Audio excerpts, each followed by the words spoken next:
我双眼全盲，所以我用耳朵观察这个世界。因为我看不见，所以我听声音的点点滴滴。我是王俊杰，你所收听的是《耳朵带我去旅行》。在这里，我们一起听声音的大小事。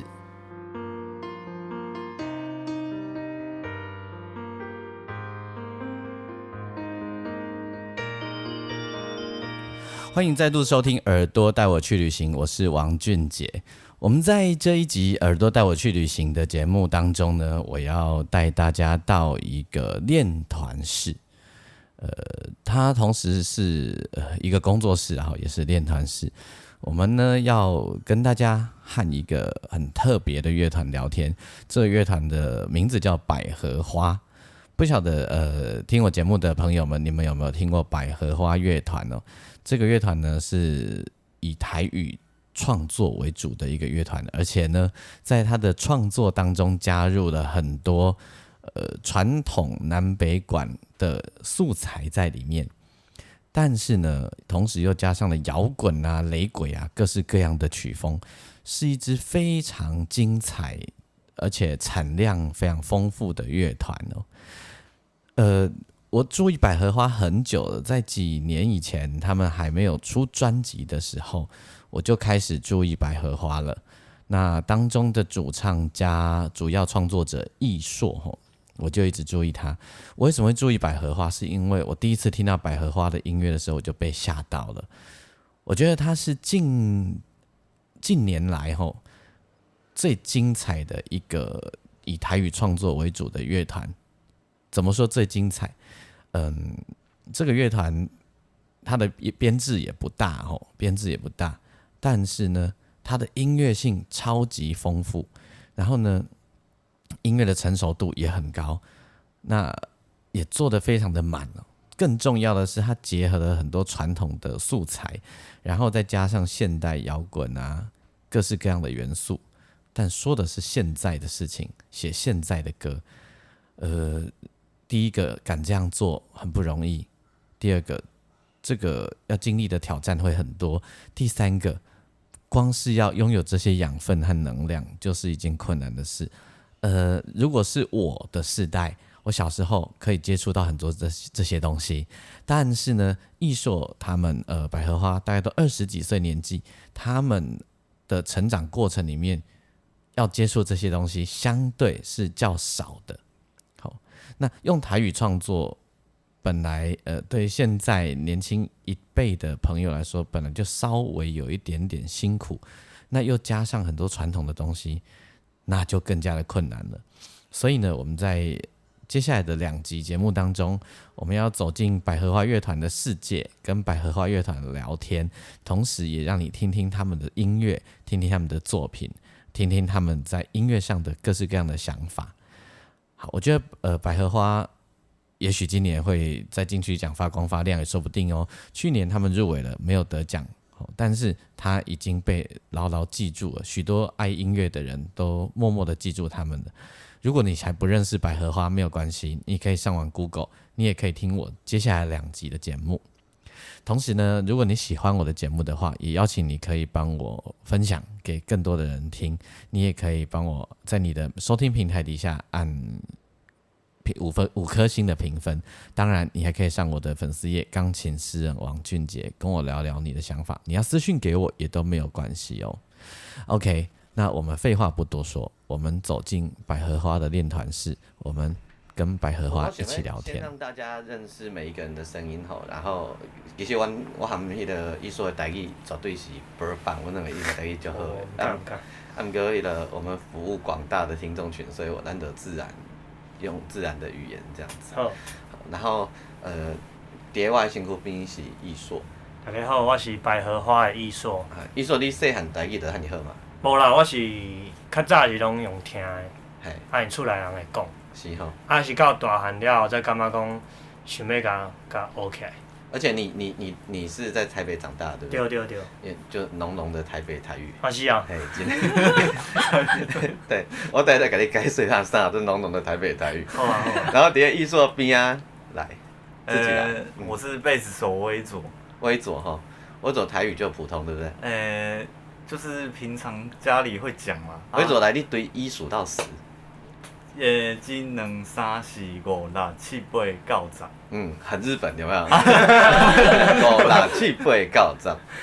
但我一直在赌你那个5会变成 O， 结果没有对。为什么？有人会那样。很多人啊，很多人就是他华语讲习惯了，然后他的数台语的数字的时候，就是1、2、3、4、O。像我妹就是。对。那我好像没有听过。比较很多，你不信？你故意以后玩这个游戏，超好玩。故意叫人家输，很陷阱的。然后微左弹贝斯。对。然后也是主要会常常跟伊索一起讨论编曲的部分。对，就编曲会跟他讨论这样子。然后微左的右手边给我几位。大家好，我是鼓手艺兴。我们现在在的位置是艺兴跟朋友合作的工作室。对。艺兴会讲台语吗？我台语不好。我可以听，因为小时候是阿嬷带的，就是阿嬷是讲台语，可是她习惯跟我讲国语，所以就。阿嬷国语很好。阿嬷国语很好，真的吗？就是还是会有口音啦，就很可爱的国语。台湾阿嬷很厉害，台湾阿嬷真的非常厉害。那个就算他的孙子去国外留学，可能他也可以自己发明。比如他们在打麻将，那个阿嬷就直接讲说：“伊说恁托尼啊，底下你无管你无紧处理者。”托尼到了阿嬷身上，因为台湾都会说迄个准给来有吼，谁，你小心哦，安尼。也托尼还到阿嬷嘴里也可以变托尼啊。对，艺兴，我刚一进门就问艺兴爵士乐打很久，对不对？因为一开始学鼓组主要是练爵士，就参加大学的爵士乐社。对。然后你是最后加入的？对，我是最后加入。是吼，我想要艺术讲，我感觉你的音乐有这种歌手是你的喜好。对啊，我嘛感觉。真正吼。是。因为你的音乐其实无适合足重的。对，其实阮进前就有捌甲别个歌手有试过。就是会感觉有的歌手拍甲足赞。但是会感觉伤强安尼。你需要一个会唱歌的鼓手。是。鼓会唱歌这样子。对，鼓会唱歌。对。这个很巧妙，就是可以软可以硬这样子。对，因为其实鼓手要很稳定，没有很难嘛。就是容易找到，但是可以跟着唱歌，鼓跟着音乐唱歌的鼓手没有那么容易。对，而且因为你们很精确，不错这个不错而且因为你们的音乐其实很乐句啊。很乐句，就不是，比如我们今天来做一首流行歌，我们就昂泰，我们就是走，我们就当卡拉，然后乐手就一直唱，歌手就一直唱嘛，对不对？他唱我们就是很稳定的，乐手很稳定的给东西嘛，让他很自由就好。可是，在你们的作品里面，其实很需要的是互动。是。对嘛哈？对。你最后一个加入，我从你先问了哈。艺兴，你刚加入的时候，你会觉得跟他们做这样的音乐很困难吗？刚开始有刚开始练习的时候，觉得哇，好像比想象中的难掌握。因为他也不像在做爵士乐，反正比较像在做古典音乐，要昂套谱。就是可能因为觉得变化非常的多，就要一直变化，然后。但是变化又需要让他感觉很流畅，对，但是就是很有挑战性，就是自己练起来也觉得很刺激，这样子。磨合有很久吗？我觉得还好，因为他很厉害，他就是你说的，他的鼓会唱歌，本来就很厉害。我刚才讲久啊，现在开始捧，对，没有真的。那我薛老师刚刚讲那个鼓，我刚刚以为他是说鼓手要会唱歌，没有，我是说鼓。对，老师是说鼓会唱歌，这个有。鼓会唱歌很重要我讲一个故事给你们听，你知道黄瑞峰老师吗？黄瑞峰老师有一个厉害的事情，就是因为跟在听我们节目的人说我们在录音的时候，其实常常不是一起来，就是一个一个来。对。然后呢，黄瑞峰老师发生过一件事，就是我们大家都没有，都还没有录哦，只有他把click 的节拍器的每一个地方，哪里要渐快，哪里要渐慢，哪里要改速度啊，全部都 set 好以后，他自己一个人进去先打，然后再换我们，这很厉害欸，这是非常厉害的欸，然后我就问洪岳峰老师说啊，你为什么可以？因为我会唱歌啊。我讲你会唱歌什么意思？伊讲我会鼓会唱歌。对，他就说他会跟着歌手唱，跟着唱那些歌来决定他的鼓怎么打。对。心里已经都有那个画面，全部对，画面了。对，所以这个恁两个本来就是最原始的，一开始艺术跟你们两个就一起了嘛？算是。因为我更早是我先自己弄，然后跟一些不同朋友一起做，然后但是比较正式的在巡回，就是也不是说巡回啦，到处表演，就跟威佐。威佐小金姐以前的有啊，对吧？对，有嘛吼。对，有。就是他录的。对。哦，那时候就是你录的。对。威佐的贝斯嘛做灰呢。其实有一半也是要。有一半是我害。对，有一半。没，因为我是吉他手，所以我就应该说，就是以前我听的歌比较不是那种很花的，就是比较是那种比较怎么讲摇滚。对，就是比较野的那一种，然后他可能不会这么花。然后但是在编曲的时候，然后他可能就会想一些比较花的段落。威佐有听过野台的歌仔戏吗？小时候有听过。有呀。对，小时候有听过。那艺硕你咧叫伊安尼当啊做花的时阵呢，你有去联想到传统戏曲的东西是不是？有一些句子会了，对不对？因为我一直觉得那有那个野台歌仔戏跑出来的。的那个低音。插回啊，就是唱歌的时候弹比较简单，然后我不唱的时候你要弹比较难。就那种野台歌仔戏啊，他的那个不管是拿谁当低音乐器啊，他常常在中间不唱的时候，就会开始那个低音的乐器会一直出来插好多句子。对，然后我在听专辑的时候，我就一直发现这个影子不断的出现。对，概念是那样子想没错。所以威佐在玩这个，跟你以前在玩的音乐其实不太一样。因为以前其实就只是那种高中社团啊，然后 cover 可能一些国外的乐团，然后比较不会去想那些编曲的问题。因为 cover 你就是把它照抄去练那个东西嘛。然后如果是自己想的话，那又比较不一样。那个艺硕用台语来做一个音乐的沟通的语言，这我们大概比较容易理解啊，吼，就是大概是可以清楚的。但是，两位在跟艺硕一起玩的一开始，因有互你说服过吗？用台语来做音乐这件代志，他们有被你说服过吗？他们就直接接受了。因为可能我接触的时候是，我就觉得艺硕就是这样子的。所以你认识他就，所以你觉得就这样？对，因为我之前就听过百合花，所以我不会去预设说你是不是要唱别的歌还是什么？对。我一开始也是知道他就是写台语，但是差别是他一开始还没有南北管，对，就是那个是后来才加的，然后就是后来也是有慢慢的习惯了，就不会觉得怎么。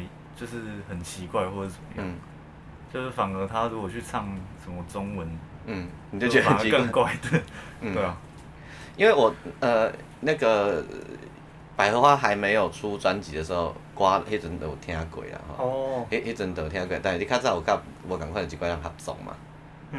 那时候就有听过，然后我就会一直好奇，我那时候就在好奇就好奇未来的艺术会往哪里去。我一直在好奇，然后在等待。就是到底会往哪里去，然后会撑多久？真的，好赞啊！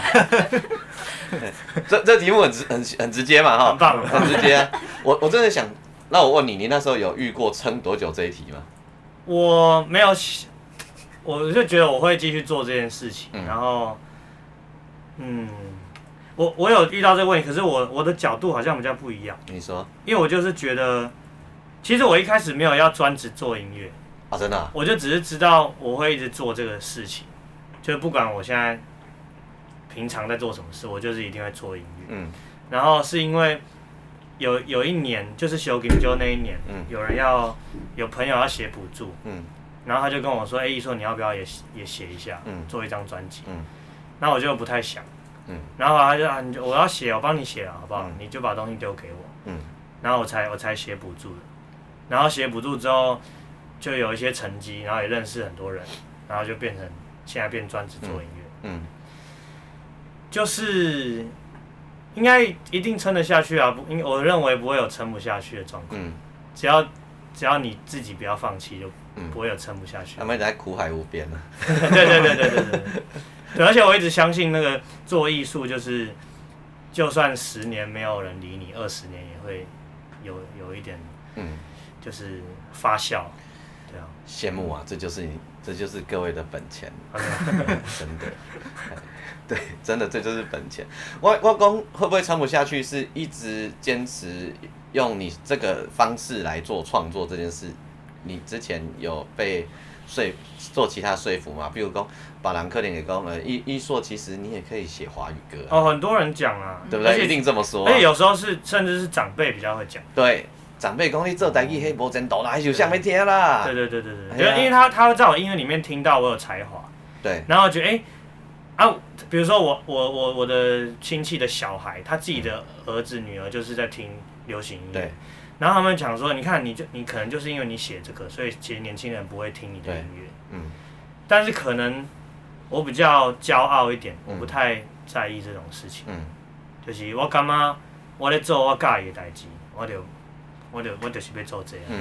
对啊。长辈，比如讲，因可能讲，艺硕听你的歌，我们也听得到，你可以唱 R&B 啊，也可以听到你这样子那样子啊。其实你嘛会当写一寡像迄个谁的歌啊，林俊杰啊，像啊，而且你唱起来不会比他们差啊。类似这种概念，对。因为这话我也从年轻听到现在。真的。对，然后我自己有跟我的朋友分享过一件事，我说他们说的事都对，都是一片好意，但是你要知道什么是虚的，什么是实的，不然你很容易就上当。对，每个人都觉得开便利商店很好赚嘛，然后每个人都去开一家，然后呢，然后呢，就是然后呢，就他也只能开便利商店。对，而且因为每个人想的都是往最大处走嘛。对，对吧？我都说没有啊。你假设我们的受众有5000人，那5000人你拢甲顾好，拢袂走，很强大呢。对。对啊，你保证你走到哪里，你做什么事都有5000兵，够强大啊。对，所以我都觉得不用晕啦。恭喜你没有晕。谢谢。你艺硕跟大家工作的方式可以分享一下吗？其实就是我的蓝图有时候画的蛮清楚的，或者是我自己想要的东西蛮确定的。所以就是我们会花很多时间去想说这些段落、这些编曲可以长什么样子。可是我算是会蛮确定，这个我不要。OK。这个有可能要，这个是我要这样子。所以是逻辑概念很清醒的那一种方式。我想一下哦，比较不是踹的。我觉得算蛮清醒的。比较不是说歌写完了，然后丢出来我们大家讨论 ，open jam 看看发生什么事。我不 jam。因为第一点是我不太会 jam。然后第二点是我不相信 jam。因为我觉得 jam 就是，因为这个可能就要讲比较复杂，就是因为我认为我们平常在各种媒体看到听到的东西，都是有比较强大的商业或是文化力量在控制的。对。也不能说他们蓄意或是什么，反正总之就是讲最简单，我们听到的美国音乐或者是流行音乐是大于印尼音乐、泰国舞蹈什么什么，就是它非常强大，所以 jam 是一个直觉嘛，然后我就不相信直觉，因为我觉得我们的直觉是我们比较多听到的东西会成为我们直觉很大的部分。然后我的音乐是想要反对这件事情，所以我才要做传统音乐，是因为我想要把这些就是很小声、很小声的声音，就是学起来，然后让它跑到我音乐里面。就是很像我之前有个朋友讲，我蛮喜欢，他说很像一个平行时空，那个时空是比较少外来文化的，或者是外来文化跟我们自己的文化是比较平等的状态。那照理来说，我会就像俊杰老师刚刚说，可能我有一些东西是想到野台戏，怎么插花，有些东西我是想到中南美洲的节奏，就是它要是比较等量的输入到音乐里面，然后我认为 jam 比较难发生这件事。所以你是好好的用这一切，而不是莫名其妙被殖民。对，我希望是这样，对。所以其实，在工作的一开始，是你已经很完整的想好一个设计感的东西，可以这样说。甚至于你在做 rough 的时候，把很多的想法先都摆进去了。对。然后会大幅度动的，可能是我们制作人，他可能会动，然后我可能会依照他的动再去动，这样。再来攻制作人啦。好啊，那给的空间大吗？你说我跟你给他们的空间大吗？算怎么讲？乐器上的还蛮大的。乐器上 OK 吗？因为其他段落什么也不会想去动，就是他其实就真的蛮清楚。因为我也有一些其他乐团，然后形式可能比较像 jam 了。然后就不会，因为乐团大概70%-80%都 jam 嘛。对啊，就是，但是那种方式就会比较直觉嘛，就是因为你就是当下想到什么你就弹什么。因为 jam 是这样啊，艺术课里我不知道你知不知道，jam 其实是两种原因啦吼，一种是因为大家功夫都歹，这是一种啊，然后一种是大家能力都很强，对，然后但比较多的是功夫都歹啦，对。OK， 对，那你呢？你觉得给的空间大吗？小新？我觉得大部分就是已经都有一个大方向了。然后我觉得我应该也是会，如果有什么我觉得不太好，或是还可以更好，也会直接讲的人。但是就如果一说就是会就说服我了，然后我觉得对这样不错，那我们就这样试试看。就至少目前还没有发生过，他丢一个东西，然后我觉得，这真的很不行是没有发生。你们理解艺术，说真的，你们很理解艺术在做这些音乐的那个真正的中心思想在干嘛吗？多少？比如说他讲的那些很台湾的传统的戏曲的内容啊，那可能是你遇到他才开始有一点 feel 的，都有可能哦。有啦，有后来才懂的。就是一开始他加那些什么南北管，然后他一开始有讲说什么他什么跟国乐不一样之类的，然后一开始会觉得就是有什么不一样，就是还就是那些乐器嘛，然后但是久了之后就会知道，就是他是有逻辑的在，有脉络的在想做这些事情，对。所以艺术应该去甲台中一中的音乐老师讲，迄甲国乐无共款，对，迄是另外一个世界。对。你细汉的时阵，有接触这个物件吗？无，我是有看顶头尔。对，就是应该是讲大汉了才去想讲，奇怪，我哪会拢对这顶头，还是讲阮身躯边的仪式内底的音乐无感觉，毋是讲无感觉，无了解。才去，因为读大学，阮学校有传统音乐系，就是北大嘛。对，就是有上一些概论的课啊，或什么，才知道原来以前的汉人是有这些文化的，对吧？然后就是非常有兴趣，就学到现在。我来问一个很玄的问题，你刚开始进入到这个领域的时候啊，你是很直觉这个心情是直觉的。你是好奇还是突然间有一种熟悉感？我觉得好奇比较多。然后在中间才发现，它有些事情是跟我们的文化或是一些思想是有连接的。对吧？好奇比较多了。好奇比较多哈。好，那开始好奇，然后变成很爱。因为我为什么这么问？这我还解释不清楚。就是有一些事情是这样，你就进去了以后，你会觉得很奇怪，就是这一件事情我好像从来没有碰过，可是我进去以后觉得很有熟悉感。我是觉得掌握度比较高，就是说我今天拿吉他，我要去模仿蓝调的时候，我会是觉得为什么我做不到90分以上？我好像必须要去什么 MI， 我一定要去一下美国，对，因为那边才有一堆那个90分以上的人。然后传统音乐是这样，你到别的地方，你可能很难找到北管90分的人。对。可是你在正头，虽然说现在的传统音乐状况是程度参差比较大嘛，因为比较边缘的。但是你还是可以听到一些老录音，或是你听到一些比较老一辈的很厉害的人。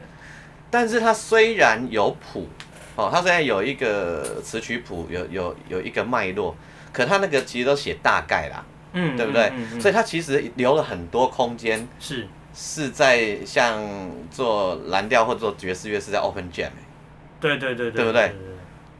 而且它其实蛮蓝调的，对啊，所以它其实还是留了相当的空间在彼此的那个合作的那一群人里面，互相的一个 open jam 的过程。没错，它有一个可以自由发挥的部分。对。但这个自由发挥的部分，你暂时先把它放下。我觉得以传统音乐来讲，那个自由发挥好像真的需要蛮钻研的。就是你要对那个文化掌握度够高。对。因为其实也不是真的自由发挥，因为如果我今天弹一个过门，它听起来不像北管，那他们就会说这不是北管。对啊。那个自由发挥当然就是他们共同语言是相同的时候。对，所以刚刚艺硕讲的那个不像北管，是因为语言可能不同款的时阵。对。那他可以自由发挥的前提是彼此的语言相同。是。我今晚讲来到这的时阵，我想要艺硕直接挑一个歌给大家听，你会想要挑什么歌？传统音乐吗？就专辑，你的作品，对。听一下俩高鸡瓜。好，这个很嗨。那我们就听这个，然后我们继续聊。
厝仔边头仔尾，看袂落强要逃。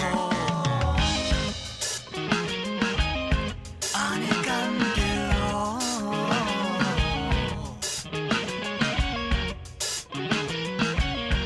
安尼敢好？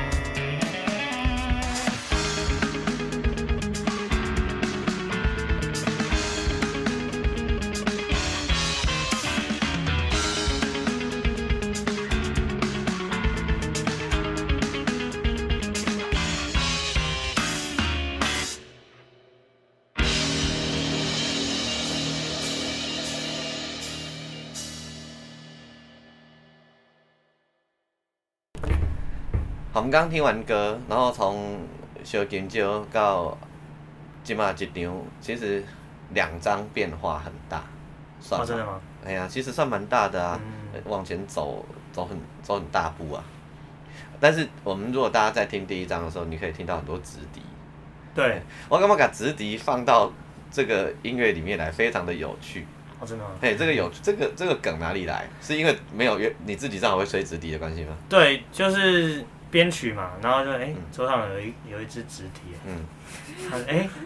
他就真的可以吹。然后因为那时候也是比较早接触北管的时候，然后很常看他们手指头的一些技法，然后因为唢呐比较难学，然后我也一直还没有学起来，但是那个一些怎么说，一些加花的方式有把它想说，不然我用直笛的方式来玩玩看。而且那个直笛正好介于箫跟笛子之间的频率。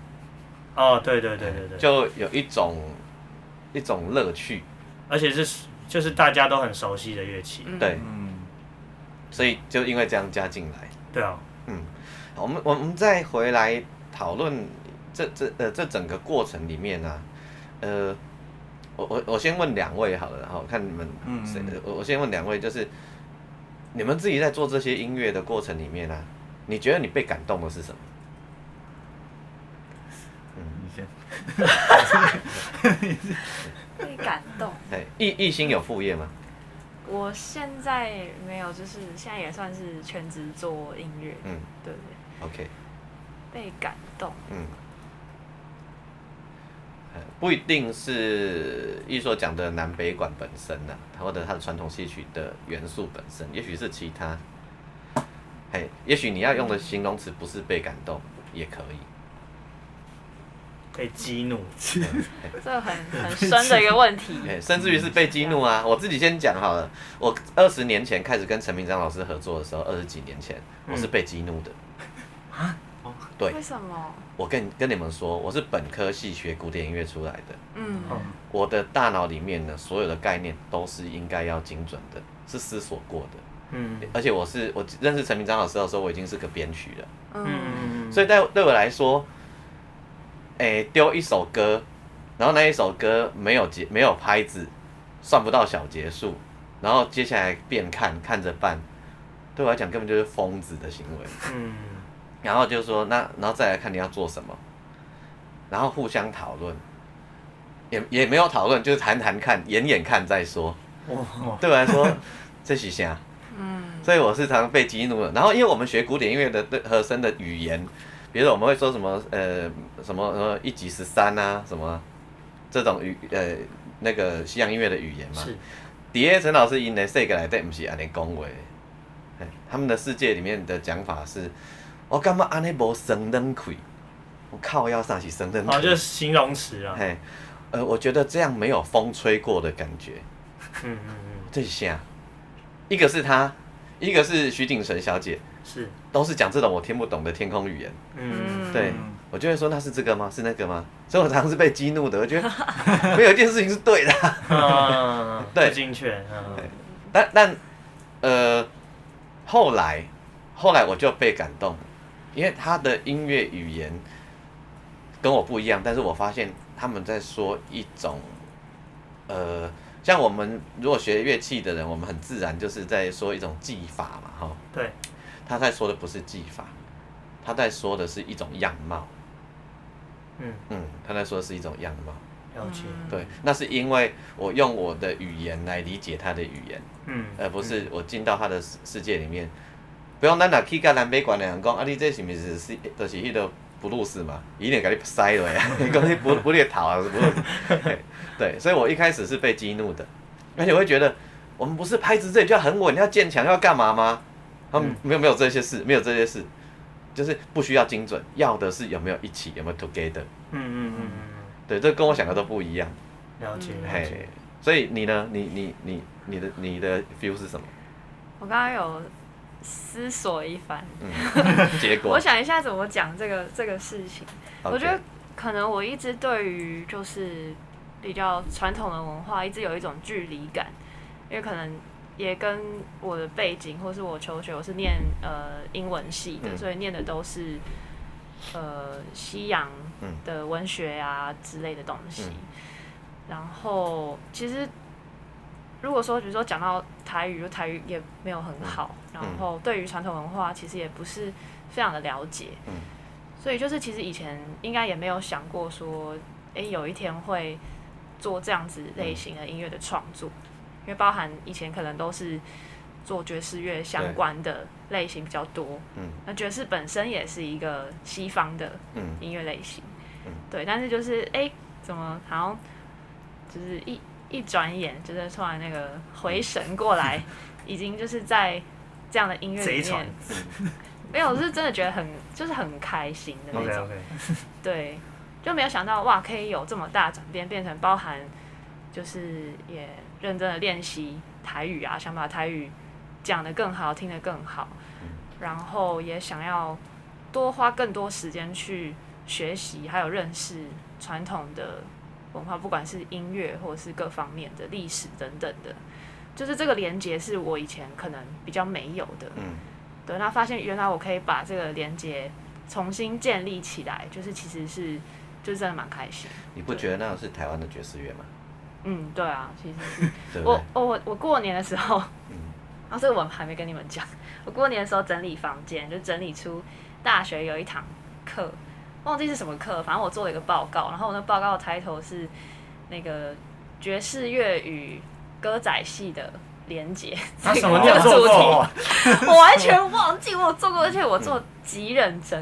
然后那份那个报告就是分数很高，然后我那时候再翻过来看，就想好感动，原来我做过这个事情。然后再想一下，哇，现在这样子也是很有趣。可以贴到粉专吗？我回去找那个报告出来的。我帮你弄到 PDF。对，而且就是看了那个报告才发现，就是才回想那当时的回忆，就是那时候做这个自己想的一个主题，然后就真的蛮开心。爵士乐里面有各种 style 嘛，swing 啊，巴萨啊什么，那歌戏内底的气质啊，什么，你不觉得那个就类似爵士乐的一种一个一个的曲牌逻辑是一模一样的？对，就是像 standard 这样子。然后就在那个 standard 里面，然后大家还可以 skate， 有没有？对。就开始发生事情，然后全部都一样跟着鼓手走啊。对，对不对？对。跟鼓没错。所以我觉得那是台湾的爵士乐啊。对，所以我在听，因为我一直都说那个，因为我这一次做的自己在做跟纳卡西有关的音乐嘛，是这一次自己的专辑，我也一直说，其实那个台湾式的纳卡西是一种台湾型的爵士乐啊。他一直在 jam， 但是别以为他 jam 里面没有内容，瞎 jam 不是这样子。那你呢？我的话是有发现就是有趣的事情，就是之前去玩的时候，就是有阵头经过的时候，就是我会发现，我好像在哪里听过，就是对那个旋律开始有辨识能力。因为以前你听到那个阵头就是过去，就是其实你不知道那是他在干嘛，就是而且其实你也没有地方可以找它是什么，因为除非你要直接过去问他，但是不太可能，因为他就这样开过去，就是他也没有什么资料在网络上，然后就是自从白花做这个东西之后，然后你之后到路上，然后你听到那些阵头，就会觉得，我就是好像在哪里听过这种东西，就是你是有也是因为你自己演过，对，就是你是会有印象的，而且你甚至可以找到它是什么，对，然后我觉得这件事情对我来说蛮酷。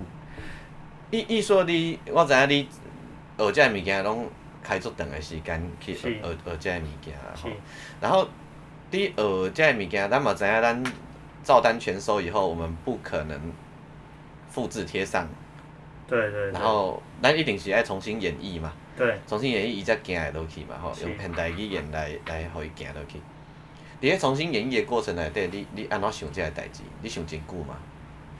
每一首歌都要想很久。我感觉咱就爱就行座谈会吼。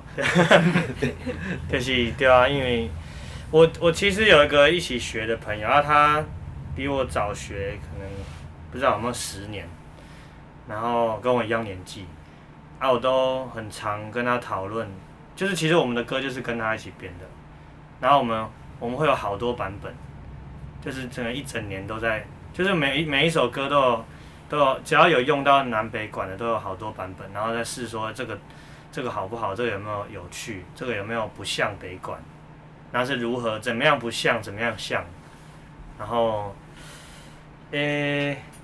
其实遇过蛮多的啦，就是因为他比较保守，他就会跟我说，这北管没人安尼走。因为他特别了，他就会这么说。对，然后我就会想要知道他是指哪一些部分他不能接受，然后我再去想说那些部分我可不可以，那些不行的部分我可不可以接受，然后也许再试一个他比较能接受的版本，然后又或者是我会问他说有没有什么参考的影片或者什么，然后因为他自己也会有很多录音啊，或者是他自己也蛮常去图书馆找一些资料。所以就是一些交叠的各种讨论啊，才长成现在大家可以在专辑听到的样子。我觉得那个不能怎样，很像我以前我在编弦乐的时候，然后会有很多我以前在念书的时候，或者学古典音乐过程的那个框架在那里，我弦乐的和声不能这样，不能那样，或甚至是很像家里在拜拜，有没有？就是说拜拜的时候一定要怎样，一定要洗多少菜，一定要怎样，或者是甚至于比较父权的，就是那个女生没有结婚往生的不可以进神主牌位之类的这种情，就所谓那个不行啊。我都觉得只要不违背那个美感有什么不行？比如说我就答应我的姑姑说，我姑姑没有结婚嘛，有一个姑姑，我答应她说没关系，我做主，你往生了我一定让你进那个牌位。其实我也觉得很无聊，进那个牌位干嘛啦？对啊，大家哇掉活着的时候已经底下大家在斗阵啊，你进跟不进的去自由，你是要干嘛？但那就是他的心安，你知道吗？我觉得只要不违背那个美感，好像事情都是 OK 的。对，就是要去确定他的不行是什么。然后可能，如果那个不行是跟这个音乐，就像老师讲，跟美感有关的，那我可能就会考虑一下。他是你们的制作人吗？不是，他等于是一个隐藏乐手，很像常常锣鼓出现就是他，对，传统乐器顾问，首席顾问乐手这样子。但是他比较，怎么讲？因为他有时候也会跟我讲说，你这列门给你做主的哦，所以他不太会有那个强制的说，这边就怎么样的这个角色，他不是这样子。他那个可能有一淡薄那种真捌真惊的开口啦，就是因为他知道原本应该这样，对。那有时候会有一些，比如说我们坚持，台语好像应该这么用，或中文应该这么用的逻辑在。对。对嘛，好，咱就来听几首歌，然后我们来聊一下，我们刚不断被聊到没有出现的那个人叫制作人。好，你拣，歌好你拣。不，我拣。我想要听，因为我们其实曾经有机会跟百合花合作，但后来又告吹了。那时候有一首歌叫做《艺术家》，艺术家，这个歌蛮好的。我们来听听看这首歌，然后它还结合了台语老歌的 feel 在里面，自己去听听看那个影子，你可能会有一些各自的对号入座。我们来听听看这一首艺术家。在这一首歌当中呢，我们今天的节目先在这里暂时告一个段落。我们下一集的节目呢，再继续和百合花的伙伴们、百合花的团员们聊他们的制作人，还有他们音乐的点点滴滴。你会不会觉得年轻真好？然后年轻就可以大胆的做好多事情，可以没有负担的去尝试很多的可能性。我们来听这一首有一点阿卡西味的艺术家，艺术家这首歌。然后在这首歌当中跟大家讲再会，下一集的节目咱再继续来和百合花开讲。我是王俊杰，你收听的是耳朵带我去旅行，愿你一切都美好，我们自己注意防疫，注意自己的安全哦，拜拜。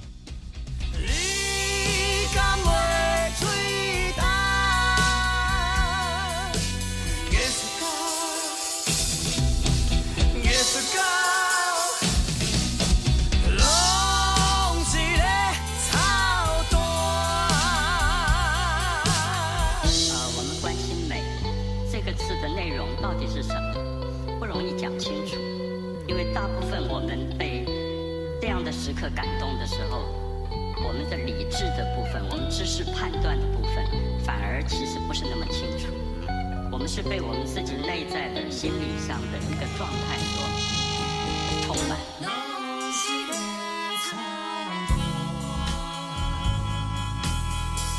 人生的起起伏伏，亲像一出戏，感动是命运来创治，繁华的都市，身躯无差钱，归去来去要。